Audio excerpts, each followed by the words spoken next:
If you learn how to change momentum, you can change anything. So let's start with, what are we gonna start with? Energy. Energy is the single most important thing. How many of you out there have your own business? Raise your hand if you own your own business so I can get a sense. In the group that I can see so far, it's around 85, 90%. That's usually who is. How many of you, if you don't own a business, are in a place of leadership? You either manage people, or you're a mom or a dad. You have to manage or interact with people and influence them. Say I. So if you're in those positions, the way you lead is with your emotional state. Like if there's a problem and people are freaking out and you just come and go, move, I'll handle it. It's not ego, you just feel that certainty. People are like, wow, that's somebody I want to deal with. But if you go, I don't know, what do you think? What should we do? Oh, shoot, I don't know, what do you think? Right? You can't have the certainty that gets you to follow through and get results. You aren't going to get that with low energy. So jot this down if you would. You cannot manage what you do not measure. You cannot manage what you do not measure. Now, the number one thing we have to measure is our level of energy, because it's going to affect the way your brain functions, the way you interact with other human beings, whether a problem knocks you to your knees or whether you truly step up. So that energy is critical. Now think about this. On a 0 to 10, if your energy is a 10, it's that 0 to 10, like unstoppable energy. It literally, anybody can give you anything and you're going to pour through it. You're going to find a way. If your energy is like a 5, if it's a 2 or 3, it's over. Well, first of all, I'm sorry you lost your job, and I'm not being trite, but crisis creates breakthroughs. It either destroys you if you let it, or creates a breakthrough. It's like nobody wants to be disappointed. But if you're going to be successful, you have to learn to discipline your disappointment, right? You can't let it take you over. So many people today are in despair. I don't know if you read, but I think it was 20% of all kids under the age of 30, according to the CDC, said they've considered suicide in the last 6 months because they had no compelling future. By the way, did you hear Siri when she talked about being wired by all these machines, 5% chance to live? And what did she do? She created a compelling future, saw herself running back up that mountain, celebrating, doing those things. Without a compelling future, you're not going to make anything happen. What you're going to get out of this weekend is a compelling future, number one. Number two, you're going to learn how to change your state. So it doesn't matter, just like Siri did. It doesn't matter what's going on. It doesn't matter how bad it is. You're not just going to understand it intellectually. We're going to be doing it day and night, night and day. When I talk about this idea of immersion, I don't think some of you really get what I mean. Like, immersion is when you're living, breathing, experiencing it, not sitting back, writing a few notes and thinking about it. We have some processes there that are incredibly intense, but they're incredibly fulfilling because they change the way your brain is wired. And so when you're going up and you're competing, and there's a lot of competition now, you and I both know that, really skilled people because of the changes that COVID brought, you no longer had to have a problem to be let go of. Companies had to let go of some of their best people to survive, and many companies have gone under. So if you're going for that next opportunity, your psychological, emotional fitness, your capacity to be able to deal with any challenge, your ownership of yourself is what's going to push over the edge. Because we all know applicants, there's lots of applicants now. We're looking at so many great people, but we're looking for the people that have the mental, emotional fitness, the chemistry, the psychology to be able, no matter what they face, to turn around. And that shows up more than your CV does, that's for sure. It shows up a hell of a lot more than telling us what you can do. It's feeling who you are. Let me give you an example. Let's say, for example, you're in a relationship with somebody. And let's say the two of you truly love each other. I mean, adore each other. And you're both in these peak high energy states and you love each other. How will that relationship go? You know it's going to be a great relationship. It's not going to be poor. It's not going to be weak. Two people in great states around each other, loving each other, extraordinary, magnificent. What if you have the same two people and you let the energy drop down to, pretty good, okay, good. Not outstanding, amazing, magnificent, but good. These two people love each other just as much. Is it going to be the same quality of relationship? Yes or no? Yes or no? No way.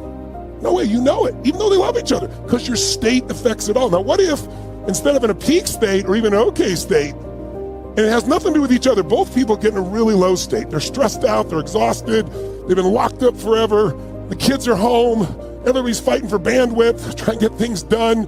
It's like, I can't even go outside, and all this is going on, and they still love each other, but their energy, they allow it to get way down here low. Is it going to be the same relationship, yes or no? You know it's not going to.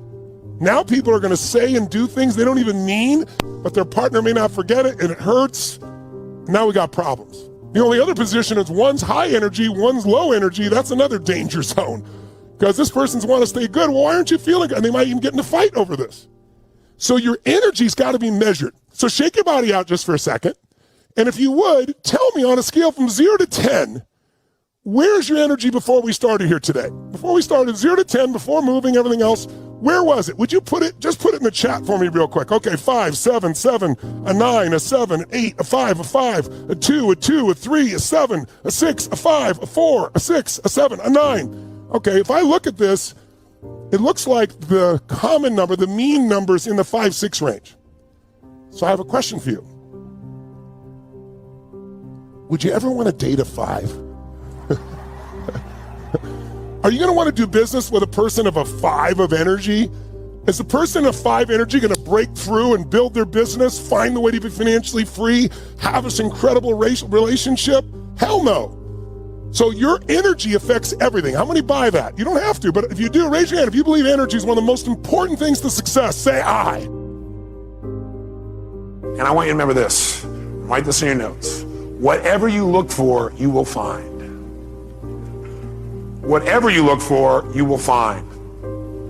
Whatever you look for, you're going to get.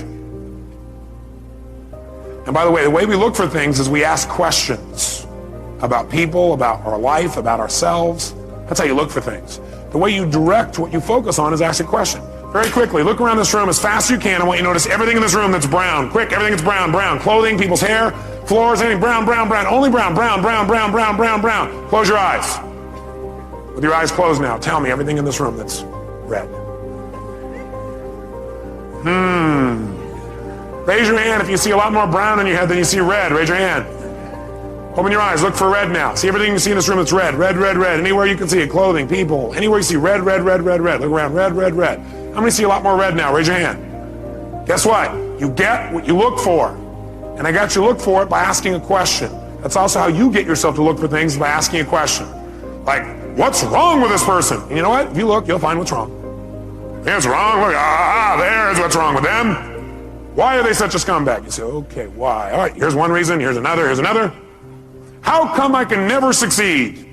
Well, let's see here. You look inside, you say, oh yeah, these suspenders aren't the right level. Yeah, this here, yeah, my childhood, yeah, I got all the reasons. We get what we look for. Can you find somebody who's horrible, and could you find something good in them if you look for it? Yes or no? Yeah, because you're the one that determines whether it's good or not anyway. Isn't that true? Could you find something good in Saddam Hussein if you wanted to? I'm not saying we should. Right? If you wanted to, could you? Do certain people think he's good? Yeah. People say, hey, he's gotten back our land. I don't necessarily agree, but you don't have to agree to be able to appreciate. Is there a difference?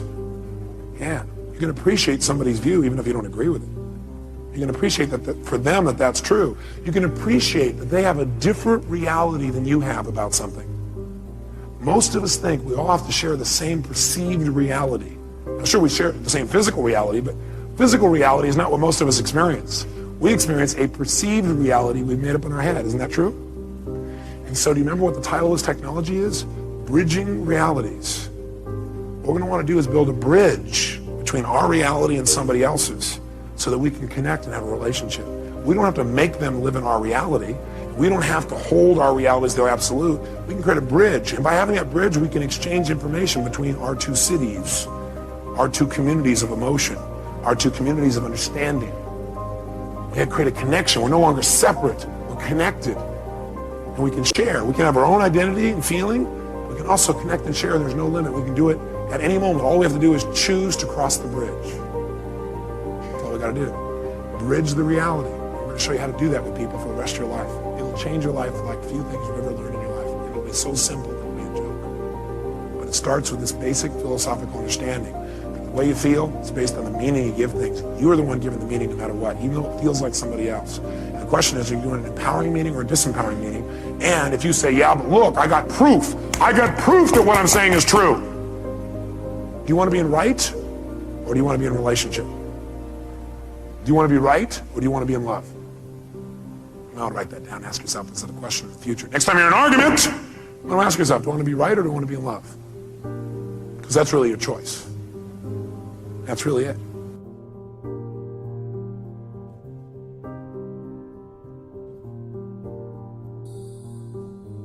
All I can get certain about is putting my next step forward.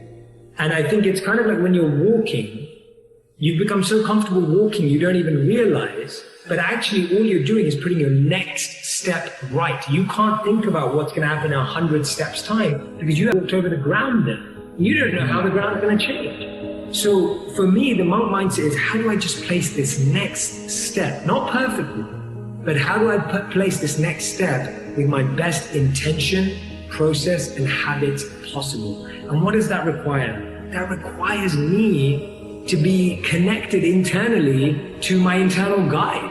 And what does that require? It requires me to find that stillness and space so that I can actually listen. So the true source of influence is your service to something higher. Without that, you're living a life of manipulation, trying to get something to be successful. However, when you begin to surrender your life to something higher, an attribute of the presence, even your definition of success changes. This too shall pass. Whatever you're feeling, whether you're feeling great or whether you're feeling terribly, it's going to pass. Because I think few things are as powerful to wake you up, to remind you about what's most important, to fuel your energy, to get you into the game so you let go of your fears and you do what you need to do to get big things done than connecting to your own mortality.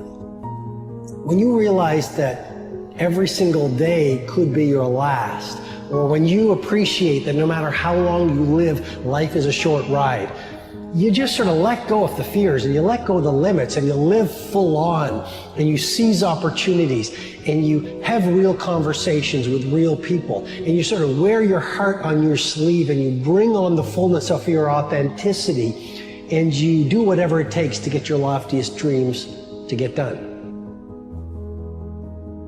To advancing what has not been advanced, to showing that which is not seen.